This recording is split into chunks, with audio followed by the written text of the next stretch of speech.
Hello friends. तो आज का जो हमारा टॉपिक है that is pathophysiology of migraine.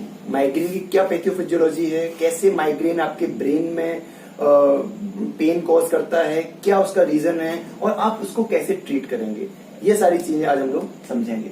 तो गाइस, सबसे पहले माइग्रेन की पैथोफिजियोलॉजी समझने से पहले ये समझना होगा कि किस तरीके से हमारे ब्रेन में नर्व्स फाइबर का, ब्लड वेसल्स का जाल बिछा हुआ है। पहले ये चीज समझना बहुत जरूरी है। चलिए, तो जैसे देखते हैं, let us suppose this is your brain. बिल्कुल point to point, step by step समझेंगे। मान के चलते हैं हमारा ब्रेन है, दो हेमिस्फीयर में ये आपका डिवाइड है और इसके अंदर इस तरीके से ये आपका ब्रेन के अंदर ये इस तरीके से एक स्ट्रक्चर आपका बना हुआ है। ठीक है, तो मैंने मान लिया ये हमारा ब्रेन है। ठीक है, अब समझेंगे। यहाँ पे आप सभी को पता है कि ब्रेन के अंदर हमारे होती है नर्व फाइबर्स, और नर्व फाइबर्स जो होती हैं ब्रेन के अंदर वो कभी अकेली नहीं होती। नर्व फाइबर्स आपकी हमेशा पैरेलली चलती हैं along with your blood vessels. हम सभी को पता है कि ब्रेन के पास जो एनर्जी प्रोवाइड कर रहा है, जो ब्रेन को जिंदा रख रहा है, जिसके कारण ब्रेन को ऊर्जा मिल रही है, तो वो कौन सी चीज होती है? वो होती है ऑक्सीजन। और ब्रेन को ऑक्सीजन डायरेक्ट नहीं मिलती है, ब्रेन को ऑक्सीजन मिलती है थ्रू आवर ब्लड। तो ब्रेन के पास वो ब्लड पहुंचता कहां से है? आप सभी को मालूम है, हमारी पूरी बॉडी में ब्लड कहां से पहुंचता है? आपके हार्ट से। आपका हार्ट पंप करता है और पंप करने के बाद पूरी बॉडी में जो ऑक्सीजनेटेड ब्लड होता है वो आपकी पूरी बॉडी में फैलता है। तो लेट अस सपोज हम मानते हैं कि हमारा हार्ट है। Late us suppose this is your heart. ठीक है, ये आपका हार्ट है। आपके हार्ट से यहां से एक आर्टरी निकलती है जिसको कि हम लोग बोलते हैं कैरोटिड आर्टरी।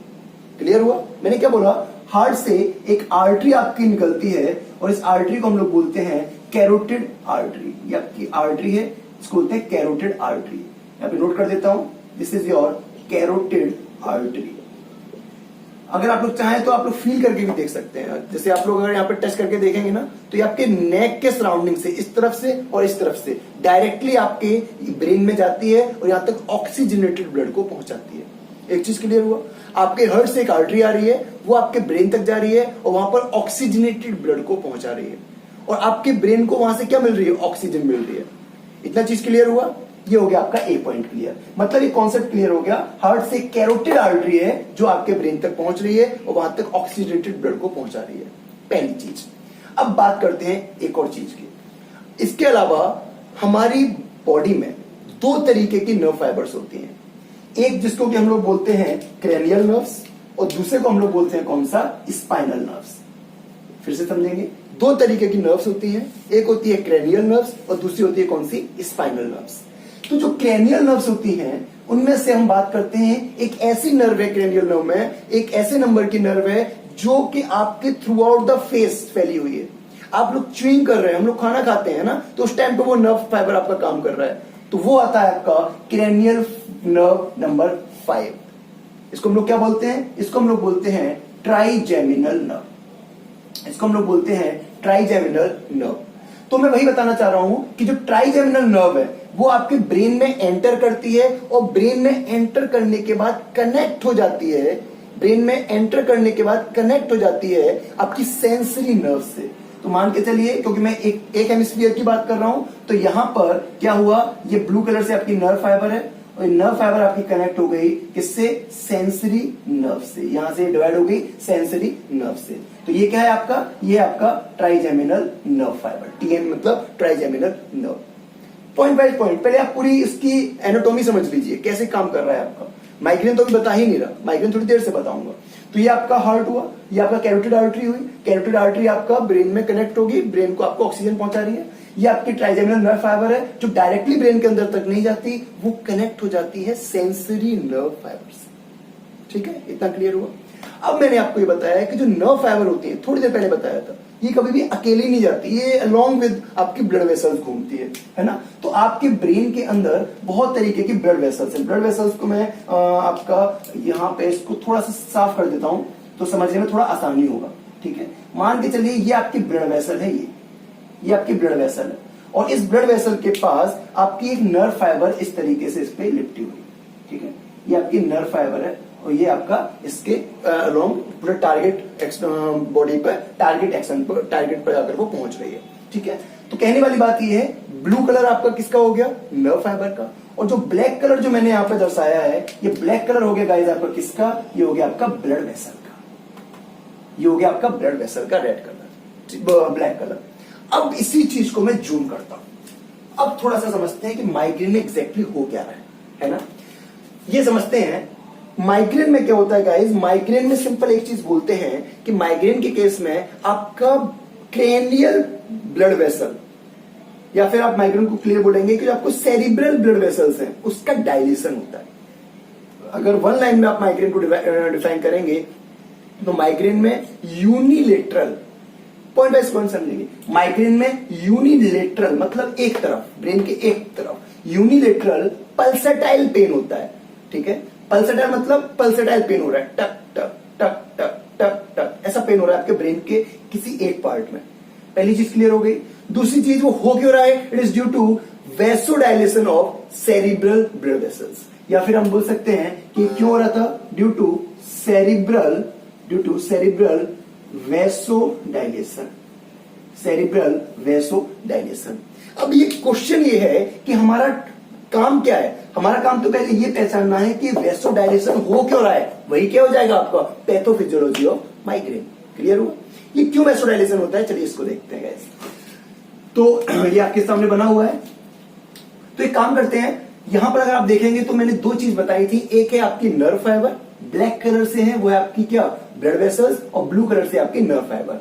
तो मैं यहां उसी तरीके से बना रहा हूं, ब्लैक कलर से है आपकी ब्लड वेसल्स, तो गाइज ये है आपकी ब्लड वेसल्स, ठीक है, ये आपकी ब्लड वेसल्स, और ब्लू कलर से जो है वो है आपकी नर्व फाइबर, तो कोई दिक्कत नहीं है, ये है आपकी नर्व फाइबर, ये आपकी नर्व फाइबर। ठीक है, क्लियर हुआ, लिख भी देता हूं, ये आपकी नर्व फाइबर है, nerve fibre, and this is your blood vessel. Ultimately क्या होना है, ब्लड वेसल्स का डायलेशन होना है। कैसे डायलेशन होना है, एक्चुअली आपको मालूम है कि जो नर्व फाइबर है वहां पर कंटिन्यूअसली न्यूरॉन्स की फायरिंग होती है। वह कंटिन्यूअसली जब न्यूरॉन्स की फायरिंग होती है तो यहां पर 3 न्यूरोपेप्टाइड है। कौन कौन से हैं देखेंगे, एक आपका न्यूरोपेप्टाइड है जिसका नाम है सब्सटेंस पी, एक आपका न्यूरोपेप्टाइड है जिसका नाम है सब्सटेंस पी, पहले नाम समझ लीजिए। एक दूसरा न्यूरोपेप्टाइड है जिसका नाम है सीजीआरपी, दूसरा न्यूरोपेप्टाइड है जिसका नाम है सीजीआरपी, और एक है आपका कौन सा जिसका नाम है वीआईपी। तो इस तरीके से ये 3 आपके न्यूरोपेप्टाइड है। कौन कौन से बताएगा, सब्सटेंस बी, सीजीआरपी और वीआईपी। चाहे तो फुल फॉर्म नोट कर लीजिए, substance B simply substance B, there is not any full form. CGRP को बोलते हैं कैल्सिटोनिन जीन रिलेटेड प्रोटीन, या फिर नोट कर लीजिए इसको हम लोग बोलते हैं कैल्सिटोनिन जीन रिलेटेड पेप्टाइड बोलेंगे, पेप्टाइड। ठीक है, कैल्सिटोनिन जीन रिलेटेड पेप्टाइड। और जो वीआईपी है इसका नाम होता है वैसो एक्टिव इंटेस्टाइनल पॉलीपेप्टाइड। बस इनके फुल फॉर्म समझ लीजिए। अब होते क्या हैं और क्या ये कॉज करते हैं, अब वो समझेंगे। मैं आप इसका फुल फॉर्म इरेज कर देता हूं, फिर से देख लीजिए। Substance B, simple substance B, CGRP is your calcitonin gene related peptide, कोई दिक्कत नहीं है, अब आपको ये भी याद हो गया। और वीआईपी क्या है आपका, vaso active intestinal polypeptide, vaso active intestinal polypeptide. होता क्या है, होता केवल इतना है कि इसमें जो सब्सटेंस पी है, ये रिस्पॉन्सिबल है एक्टिवेशन ऑफ नोसिसेप्टर्स। अब समझिए ब्लड वेसल्स कैसे डायलेट हो रही है, कैसे वहां पर पेन होगा, वो सारी चीज बता रहा हूं, बिल्कुल लास्ट चीज है। सब्सटेंस पी क्या करता है, ये एक्टिवेट कर देता है नोसिसेप्टर्स को, और नोसिसेप्टर्स को ही हम लोग बोलते हैं क्या, नोसिसेप्टर्स को ही हम लोग बोलते हैं पेन रिसेप्टर।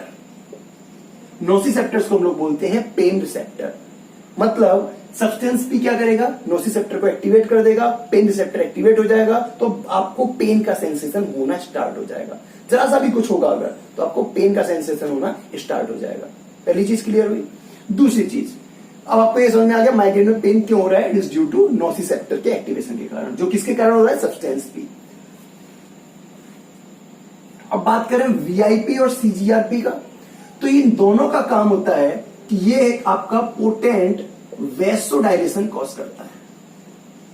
वैसोडाइलेशन क्या कॉज करेगा? ये वैसोडाइलेशन कॉज करेगा। इसके अलावा दूसरा काम क्या कॉज करते हैं?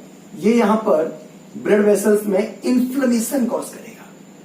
दो इंपॉर्टेंट पॉइंट है, आपका सीजीआरपी और आपका वीआईपी, ये दोनों आपके एक तो वैसोडाइलेशन कॉज करेंगे और एक आपका इन्फ्लेमेशन कॉज करेगा।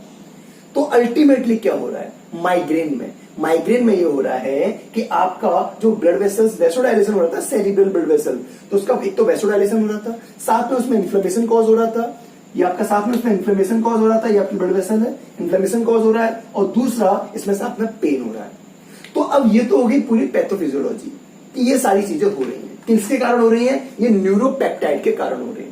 It is due to neuropeptide. तो हम लोग क्या चाहेंगे?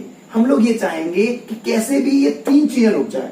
पहला, इन्फ्लेमेशन रुक जाए, दूसरा वहां पर आपका वैसोडाइलेशन रुक जाए, क्यों? और वैसोडाइलेशन के कारण क्या हो रहा है? वो पेन हो रहा है, पल्सेटिंग पेन हो रहा है ना। तो ये तीनों चीजें अगर रोकनी है तो नोट करेंगे यहां पर। अब इसका करते हैं ट्रीटमेंट।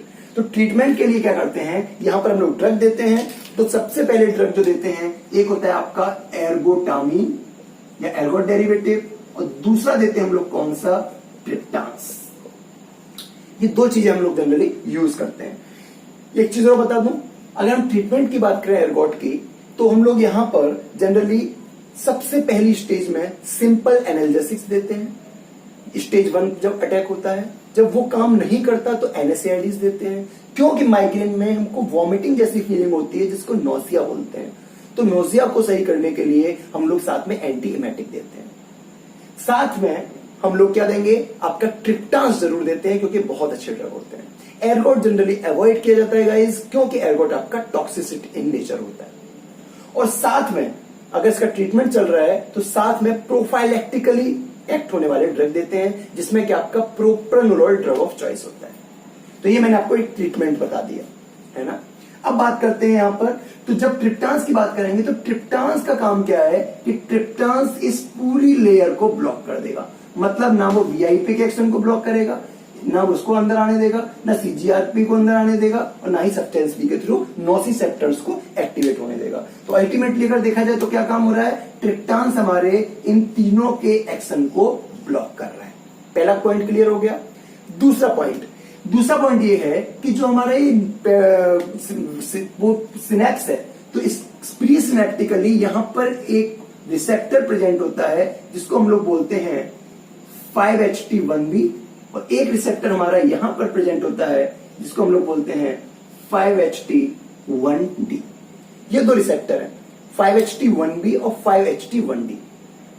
ये दोनों ही रिसेप्टर 5HT1B और 5HT1D क्या करते हैं? ये इन न्यूरोपेप्टाइड के रिलीज को ये भी रोकते हैं। समझ में आया ना? मतलब ये दोनों रिसेप्टर जो एगोनिस्ट है, जैसे ट्रिप्टांस क्या होता है? ट्रिप्टांस आपका 1B 1D एगोनिस्ट है, तो वो क्या करेगा? इनके रिलीज को रोकेगा। किसके रिलीज को? न्यूरोपेप्टाइड के। एक पॉइंट तो ये क्लियर हो गया। अब बात करते हैं दूसरी तरफ, जो मेरा सेरिब्रल ब्लड वेसल है, इसको मैं डिलीट करता हूं, थोड़ा क्लियर करता हूं। जो मेरा सेरिब्रल ब्लड वेसल है, ये मेरा ब्लड वेसल है, इसको मैंने बोला है कि ये मेरा सेरिब्रल ब्लड वेसल है, सेरिब्रल ब्लड वेसल है। ये डायलेट हो गई, ये तो समझ में आ रहा है डायलेट क्यों है? It is due to these neuropeptides. ठीक है, अब क्या होना है कि जो सेरिब्रल ब्लड वेसल्स है उसको मुझे डायलेट नहीं होने देना। तो एक चीज ध्यान रखना, यहां पर प्रेजेंट होता है 5HT रिसेप्टर, यहां पर प्रेजेंट होता है 5HT रिसेप्टर। तो कौन सा रिसेप्टर प्रेजेंट होता है यहां पर? 5HT1B रिसेप्टर प्रेजेंट होता है। यहां पर प्रेजेंट होता है 5HT1B। क्लियर हो गया? तो जो ट्रिप्टांस में दे रहा हूं, तो ऐसा तो है नहीं कि ट्रिप्टान केवल प्रीसिनेप्टिकली काम करेंगे, ये तो आपके ट्रिप्टांस ब्लड वेसल्स पे भी जाते हैं, वहां पे जो उनके रिसेप्टर है उन पे भी कनेक्ट करेंगे। तो वहां पर उनका काम दूसरा था, वहां पर वो न्यूरोपेप्टाइड के रिलीज को रोक रहे थे। क्लियर हुआ? वहां पर वो न्यूरोपेप्टाइड के रिलीज को रोक रहे थे, और यहां पर क्या करेंगे? ट्रिप्टांस, जब इससे जाके ट्रिप्टान बाइंड होगा, एगोनिस्टिक एक्शन शो करेगा, तो जो ब्लड वेसल्स डायलेट हुई है, अब वो ब्लड वेसल कैसी हो जाएगी? कॉन्स्ट्रैक्ट हो जाएगी। जो ब्लड वेसल डायलेट हुई थी अब कैसी हो जाएगी? कॉन्स्ट्रिक्ट हो जाएगी। और जब ब्लड वेसल कॉन्स्ट्रिक्ट हो जाएगी, ऊपर से उसके नोसिसेप्टिव नहीं आ रहा, ऊपर से अलग पेप्टाइड नहीं आ रहे जो वेसोडाइलेशन कॉज करा रहे थे, तो माइग्रेन के अटैक से आपको फायदा मिल जाता है। तो गाइज इस तरीके से माइग्रेन का पूरा पैथोफिजियोलॉजी है और वो आपका ट्रीटमेंट। क्लियर हुआ? तो एक और चीज यहां पर याद रखेंगे कि जो मैं ब्लड वेसल की बात कर रहा हूं, लास्ट पॉइंट समझेंगे, ये जो ब्लड वेसल की बात कर रहा हूं ये मेनली होती है कैरोटिड आर्टरी, इसलिए मैंने आपको वहां कॉन्सेप्ट बताया था। माइग्रेन के केस में क्या होता है कि जनरली जो आपका वेसोडाइलेशन होता है ना वो कैरोटिड आर्टरी में होता है। अब थोड़ा सा कनेक्ट करेंगे, कैरोटिड आर्टरी में डायलेशन हुआ तो जो नीचे से ब्लड जा रहा था अब क्या होगा, वहां पे एवी शंट के कारण, ड्यू टू आर्टीरियल वीनो या वेसो शंट है, उस शंट के कारण वो ब्लड का क्या हो जाएगा, डाइवर्जन हो जाएगा। अब वो ब्लड डाइवर्ट हो जाएगा तो क्या अब ऑक्सीजनेटेड ब्लड अच्छे तरीके से पहुंचेगा? पॉइंट समझिएगा। माइग्रेन के केस में क्या हो रहा है, माइग्रेन के केस में डायलेशन हो रहा था नॉर्मल कंडीशन में, डायलेशन होने के कारण एवी शंट प्रोड्यूस हुआ और एवी शंट के कारण क्या हुआ कि यहां पे ब्लड था वो डाइवर्ट हो गया, तो अब ऑक्सीजनेटेड ब्लड आपके ब्रेन में नहीं पहुंच रहा है, आपको हाइपोक्सिया हो सकता है, ऑक्सीजन की कमी, आपको वहां पर स्ट्रोक हो सकता है ब्रेन का, है ना। इसीलिए माइग्रेन के केस से और भी जो ब्रेन से एसोसिएटेड बीमारियां स्टार्ट हो जाती हैं। तो it's better to treatment of migraine as early as possible. अगर आपको लगता है कि ब्रेन में थोड़ा सा भी दर्द हो रहा है आपके सर में तो आप तुरंत माइग्रेन चेक करा सकते हैं, उसका ये पूरा पैथोफिजियोलॉजी है और वो इसका ट्रीटमेंट है। थैंक यू गाइस, तो ये आपका आज का टॉपिक हो गया। Thanks a lot.